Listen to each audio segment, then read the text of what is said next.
ಆತ್ಮೀಯ ವೀಕ್ಷಕರೇ, ನಾವು ಇವತ್ತು ಕಾಸರಗೋಡು ತಾಲೂಕಿನ ಕುಂಬಳಸೀಮೆಯ 5ನೇ ಸುಪ್ರಸಿದ್ಧ ದೇವಸ್ಥಾನವಾದ ಪೆರಡಾಲ ದೇವಸ್ಥಾನದಲ್ಲಿದ್ದೇವೆ. ಪೆರಡಾಲ ದೇವಸ್ಥಾನದಲ್ಲಿ ಇದೀಗ ವಿಜೃಂಭಣೆಯ ಬ್ರಹ್ಮಕಲಶೋತ್ಸವ ನಡೆಯುತ್ತಿದ್ದು, ಇಲ್ಲಿ ಮುಖ್ಯವಾಗಿ ಸಾಂಸ್ಕೃತಿಕ ಅಂಗವಾಗಿ ಯಕ್ಷಗಾನ ನಿರಂತರ ನಡೆಯುತ್ತಿದೆ.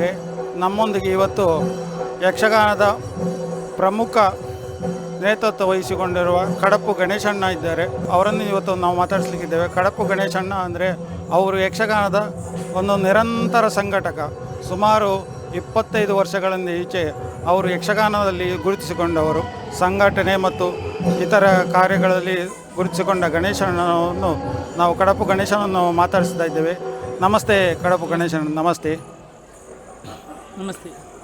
ಹೇಳಿ ಗಣೇಶಣ್ಣವರೇ, ಪೆರಡಾಲದಲ್ಲಿ ಇದೀಗ ವಿಜೃಂಭಣೆಯ ಬ್ರಹ್ಮಕಲಶ ನಡೀತಾ ಇದೆ. ಅದರಲ್ಲಿ ನಿರಂತರ ಸಾಂಸ್ಕೃತಿಕ ಕಾರ್ಯಕ್ರಮದಲ್ಲಿ ನಿರಂತರವಾಗಿ ನಾವು ಯಕ್ಷಗಾನವನ್ನು ಹಮ್ಮಿಕೊಂಡಿದ್ದೀರಿ ನೀವು. ಅದರಲ್ಲಿ ಮುಖ್ಯವಾಗಿ ಯಾವೆಲ್ಲ ತಂಡಗಳು ಭಾಗವಹಿಸ್ತವೆ ಯಕ್ಷಗಾನ? ಉದನೇಶ್ವರಾಯ ನಮಃ. ಶ್ರೀ ಉದನೇಶ್ವರ ದೇವಸ್ಥಾನ ಪೆರಡಾಲ ಇದರ ಪುನರ್ ಪ್ರತಿಷ್ಠಾ ಅಷ್ಟಬಂಧ ಬ್ರಹ್ಮಕಲಶೋತ್ಸವವು ತಾರೀಕು 17ರಿಂದ ಪ್ರಾರಂಭವಾಗಿ 28ರ ತನಕ ಜರಗಲಿದೆ. 23ನೇ ತಾರೀಕು ಶ್ರೀದೇವರ ಪ್ರತಿಷ್ಠೆ, 26ಕ್ಕೆ ಬ್ರಹ್ಮಕಲಶೋತ್ಸವ ಜರಗಲಿದೆ. ಸಾಂಸ್ಕೃತಿಕ ಕಾರ್ಯಕ್ರಮದ ಅಧ್ಯಕ್ಷನ ನೆಲೆಯಲ್ಲಿ 2 ಮಾತನ್ನು ಹೇಳಲಿಕ್ಕೆ ಇಚ್ಛೆಪಡುತ್ತಾ ಇದ್ದೇನೆ. ನಿರಂತರವಾಗಿ ಯಕ್ಷಗಾನವು ಇಲ್ಲಿ ಜರುಗುತ್ತಾ ಇದೆ. ಈ 28 ತಂಡಗಳಿಂದ ತಾಳಮದ್ದಲೆ ಮತ್ತು ಯಕ್ಷಗಾನವು ಈ ಬ್ರಹ್ಮಕಲಶೋತ್ಸವದ 12 ದಿವಸಗಳ ಕಾರ್ಯಕ್ರಮದಲ್ಲಿ ಜರುಗುತ್ತದೆ. ಅದರಲ್ಲಿ ಪ್ರಮುಖವಾಗಿ 3 ಮೇಳಗಳ ಯಕ್ಷಗಾನ. 25ನೇ ತಾರೀಕಿಗೆ 23ನೇ ತಾರೀಕಿಗೆ ಪಾವಂಜೆ ಮೇಳದವರಿಂದ ಕಂಸನ ಮದುವೆ, ನರಕಾಸುರ ಮೋಕ್ಷ, ಅಂಬಾಶಪಥ ಪ್ರಸಂಗ ರಾತ್ರಿ ಗಂಟೆ 8ರಿಂದ 2:30 ತನಕ ಜರಗಲಿದೆ. 25ನೇ ತಾರೀಕಿನಂದು ಹನುಮಗಿರಿ ಮೇಳದವರಿಂದ ಸಂಪೂರ್ಣ ಶ್ರೀ ದೇವಿ ಮಹಾತ್ಮೆ 8ರಿಂದ ಪ್ರಾರಂಭವಾಗಿ 2:30 ತನಕ ಜರಗಲಿದೆ. ಆಮೇಲೆ ಬಡಗುತಿಟ್ಟಿನ ಮೇಳವಾದಂಥ ಸುಪ್ರಸಿದ್ಧ ಮೇಳವಾದಂಥ ಪೆರಡೂರು ಮೇಳದವರಿಂದ 27ನೇ ತಾರೀಕಿನಂದು ರಾತ್ರಿ 8 ಗಂಟೆಯಿಂದ 2:30 ಗಂಟೆಯ ತನಕ ಸಂಪೂರ್ಣ ಶನೀಶ್ವರ ಮಹಾತ್ಮೆ ಎಂಬ ಕಥಾನಕವನ್ನು ಆಡಿ ತೋರಿಸಲಿದ್ದಾರೆ.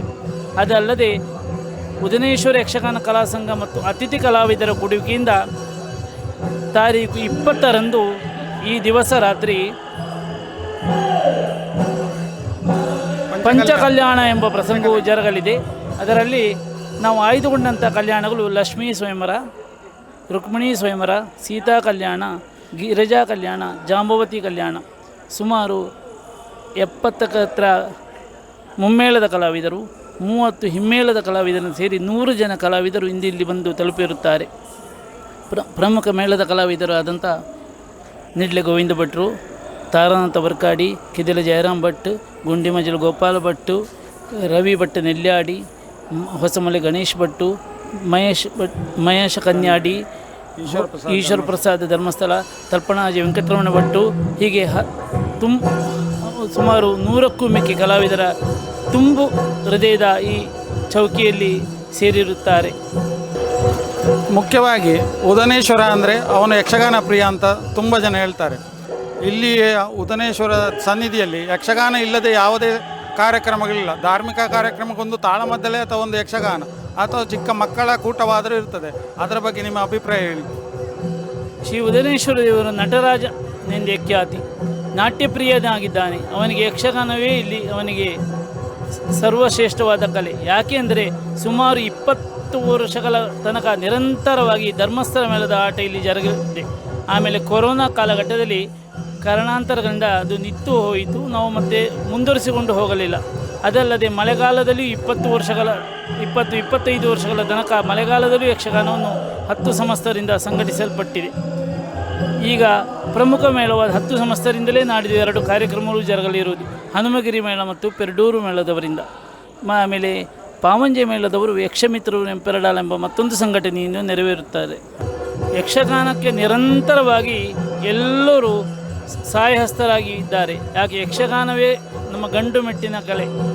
ಯಾವುದೇ ನೀವು ಕಲಾ ಕಾರ್ಯಕ್ರಮವಿರಲಿ, ನಿರಂತರವಾಗಿ 8, 10, 12 ತಾಸುಗಳ ತನಕ ಜರುಗುವುದು ಗಂಡು ಕಲೆಯಾದ ಯಕ್ಷಗಾನ ಬಿಟ್ಟು ಬೇರೆ ಯಾವುದೇ ಕಲೆಯಿಂದ ಸಾಧ್ಯವಿಲ್ಲ ಎಂಬುದನ್ನು ನಂಬೋಣ. ಹೆಚ್ಚಾಗಿ ನೀವು ಪೌರಾಣಿಕ ಪ್ರಸಂಗಗಳನ್ನೇ ಆಯ್ದುಕೊಂಡಿದ್ದೀರಲ್ಲ?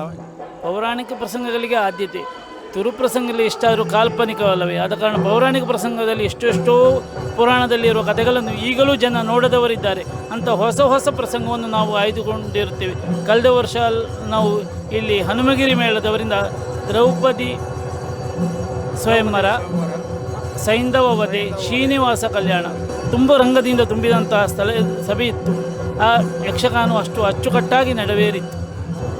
ಇಲ್ಲಿಯ ಪ್ರೇಕ್ಷಕರ ಪ್ರತಿಕ್ರಿಯೆ ಹೇಗೆ ಉಂಟು? ಯಕ್ಷಗಾನ ಅಂದರೆ ಸ್ವಲ್ಪ ಒಂದು ಜನಸಂಖ್ಯೆ ಆಗ್ತದೆ, ಯಾಕೆಂದರೆ ಅದು ಬದಿಯಡಕ ಕುಂಬ್ಳೆ ಸೀಮೆ ಆ ರೀತಿಯೇ ಇದೆ. ಯಕ್ಷಗಾನ ಒಂದು ಸಾಂಸ್ಕೃತಿಕ ನೋಡಲು ಬರುವ ಜನದ ಒಂದು ಸಮೂಹವೇ ಬೇರೆ ಇದೆ. ಅದರ ಬಗ್ಗೆ ನೀವೇನು ಹೇಳ್ತೀರಿ?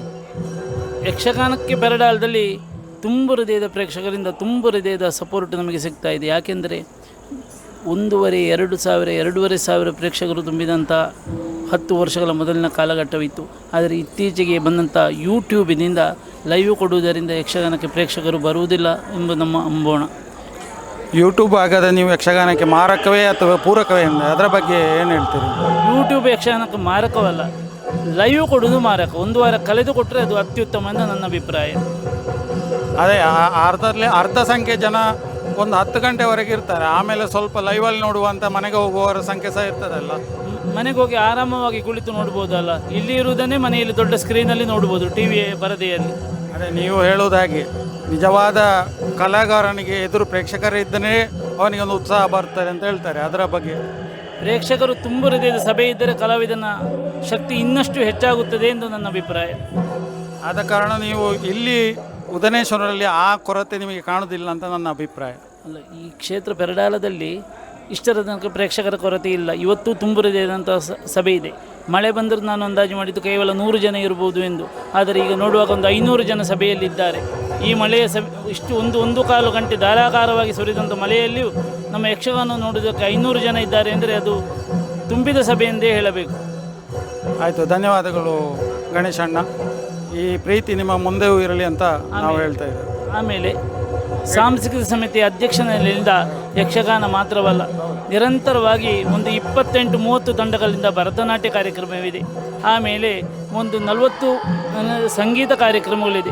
ನಿನ್ನೆ ಶ್ರೇಷ್ಠ ಕಲಾವಿದರಾದಂಥ ರಾಹುಲ್ ವೆಲ್ಲಾಲ್ನವರ ಭಕ್ತಿ ಸಂಗೀತ ಕಚೇರಿ ಇತ್ತು. ತುಂಬ ಹೃದಯದ ಪ್ರೇಕ್ಷಕರು ಗಣನವೇ ಇತ್ತು. ಆಮೇಲೆ ನಾಡಿದ್ದು ಗಂಗಾ ಶಶಿಧರನ್ ಇವರ ವಯಲಿನ್ ಕಚೇರಿ ಇದೆ. ಅದಲ್ಲದೆ ನಾಟಕ, ನಾಡಂಪಾಟು, ತಾಳಮದ್ದಲೆ, ಕೊಳಲು ವಾದನ ಇಂಥ ತುಂಬ ವೆರೈಟಿ ಕಾರ್ಯಕ್ರಮಗಳು ನಾವು ಹಮ್ಮಿಕೊಂಡಿದ್ದೇವೆ. ಯಕ್ಷಗಾನಕ್ಕೆ ಮಾತ್ರವೇ ಪ್ರಾಶಸ್ತ್ಯ ಕೊಟ್ಟದಲ್ಲ, 2 ವೇದಿಕೆಯಾದಂಥ ಕೈಲಾಸ ವೇದಿಕೆ, ನಟರಾಜ ವೇದಿಕೆಯಲ್ಲಿ ನಿರಂತರವಾಗಿ 17ರಿಂದ ಸಂಜೆ ಪ್ರಾರಂಭವಾಗಿ 28ರ ತನಕ ಮಧ್ಯಾಹ್ನದ ತನಕ 2 ವೇದಿಕೆಯಲ್ಲಿ ನಿರಂತರವಾಗಿ ಕಾರ್ಯಕ್ರಮವನ್ನು ಹಮ್ಮಿಕೊಂಡಿದ್ದೇವೆ. ಇದಕ್ಕೆ ತುಂಬ ಹೃದಯದ ಸಹಕಾರವನ್ನು ಸಮಿತಿಯವರು ನಮಗೆ ಕಲ್ಪಿಸಿಕೊಟ್ಟಿದ್ದಾರೆ.